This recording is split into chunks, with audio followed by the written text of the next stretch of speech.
যে চোকারটা তোমরা দেখছো এটা হচ্ছে হ্যান্ডমেড চোকার। তো hello everyone, welcome back to our channel. তো আজকে আমি আবার নিয়ে চলে এসেছি একটা হ্যান্ডমেড জুয়েলারি সেট। তো এই জুয়েলারিটা বানানোর জন্য যে যে জিনিসগুলো আমি ব্যবহার করছি সেগুলো প্রথমে একে একে আমি এখানে নিয়ে নিচ্ছি। তো এই হ্যান্ডমেড জুয়েলারির ডিমান্ড কিন্তু দিন দিন বেড়ে চলেছে। যত দিন যাচ্ছে এর ডিমান্ড দেখছি আস্তে আস্তে বাড়ছে। তার কারণ হচ্ছে এই হ্যান্ডমেড জুয়েলারির মধ্যে কিন্তু একটা আলাদাই বিশেষত্ব আছে। তার কারণ হচ্ছে যে এই যে হ্যান্ডমেড জুয়েলারিগুলো বানানোর জন্য কিন্তু খুব বেশি টাকা আমাদেরকে খরচ করতে হয় না। অবশ্যই এটা খরচ করেও বানানো যাবে, কিন্তু যদি কেউ চায় কম খরচাতেই বানানো যাবে। এই যে হ্যান্ডমেড জুয়েলারির এই যে প্রতি বছর এর ট্রেন্ড কিন্তু চেঞ্জ হতে থাকে। গত 2 বছর ধরে এই ট্রেন্ড চলছে পরিবেশ বান্ধব, মানে হচ্ছে যে এই যেমন বাড়িতে থাকা কাপড়, গামছা, যেগুলো দিয়ে কখনো ভাবাই যায় না যে এগুলো কোনো কাজে লাগবে, সেটা দিয়েও কিন্তু হ্যান্ডমেড জুয়েলারি বানালে দেখতে বেশ দারুণ সুন্দর লাগে। একটা বাঙালিয়ানাও থাকে তার মধ্যে। তো আজকে যেই চোকারটা আমি বানাচ্ছি এটা আমার অর্ডারের কাজ। এই চোকারটাও কিছুদিন আগে পর্যন্ত ভীষণ ট্রেন্ডিংয়ে ছিল। তো আমার এক বন্ধু আমাকে এই চোকারটা কাস্টমাইজ করতে বলেছে। তো আমি এখানে ডলি সুতো ব্যবহার করেছি, কুন্দানের চেন ব্যবহার করেছি, আর যে কাপড়ের ওপর আমি স্টিচের কাজটা করেছি এটা হচ্ছে আরতি কাপড়।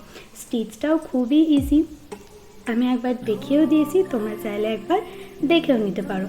তো যেটা বলছিলাম, এই হ্যান্ডমেড জুয়েলারির কিন্তু আরও একটা বিশেষত্ব আছে। এই হ্যান্ডমেড জুয়েলারিগুলো কিন্তু তোমার আমার মতো সাধারণ মানুষই বানায়, যার জন্য এর মধ্যে একটা মাটির ছোঁয়া থাকে, একটা বাঙালিয়ানার ছোঁয়া থাকে। আর এই হ্যান্ডমেড জুয়েলারিগুলো বানাতে গেলে কিন্তু কোনো ডিগ্রি লাগে না, বিদেশ থেকে পাস আউটও করতে হয় না। একটু ক্রিয়েটিভিটি থাকলেই তার মধ্যে সে এটা বানাতে পারবে খুব সহজে, আর খুব সাধারণ জিনিসপত্র দিয়েই কিন্তু এটা বানিয়ে ফেলা যায়।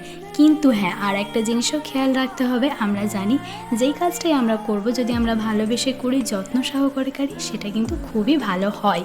তাই এই যে হ্যান্ডমেড জুয়েলারিগুলো যে বা যারাই বানায় তারা কিন্তু খুবই যত্ন সহকারে বানায়। তার মধ্যে থাকে অনেকটা যত্ন, পরিশ্রম, অনেকটা কল্পনা শক্তি। তাই যারা বানাতে চাও বা যারা বানাও, অবশ্যই তাদেরকে কিন্তু ভালোভাবে সুন্দর করে পরিশ্রমের সাথে বানাতে হবে, তাহলেই কিন্তু কাজটা খুবই সুন্দর হবে।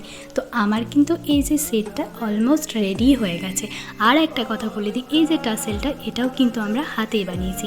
তো এর মধ্যে পুরোটাই হাতে বানানো রয়েছে। তোমাদের এই হ্যান্ড এমব্রয়ডারি চোকারটা কেমন লাগলো অবশ্যই জানিও। অর্ডার করতে চাইলে চ্যানেল দাও ইনস্টাগ্রাম আইডি থেকে কিন্তু তোমরা অর্ডার করতে পারো। আমি আরও একবার বলে দিলাম। তো দেখা হচ্ছে নেক্সট কোনো এরকমই ক্রিয়েটিভিটি আর ইনফরমেটিভ ভিডিও নিয়ে। ততক্ষণের জন্য বাই বাই। আর হ্যাঁ, অবশ্যই সাবস্ক্রাইব করে দিও। আর একটু ভালো লাগলে তোমাদের বন্ধুদের সাথে শেয়ার করে দিতে পারো, যারা হ্যান্ডমেড জুয়েলারি বানাতে চাও বা বানাবে ভাবছো, বা যারা ভালোবাসো, অবশ্যই কিন্তু তাদেরকে তোমরা শেয়ার করতে পারো। দেখা হচ্ছে নেক্সট কোনো ভিডিওতে। ততক্ষণের জন্য বাই বাই।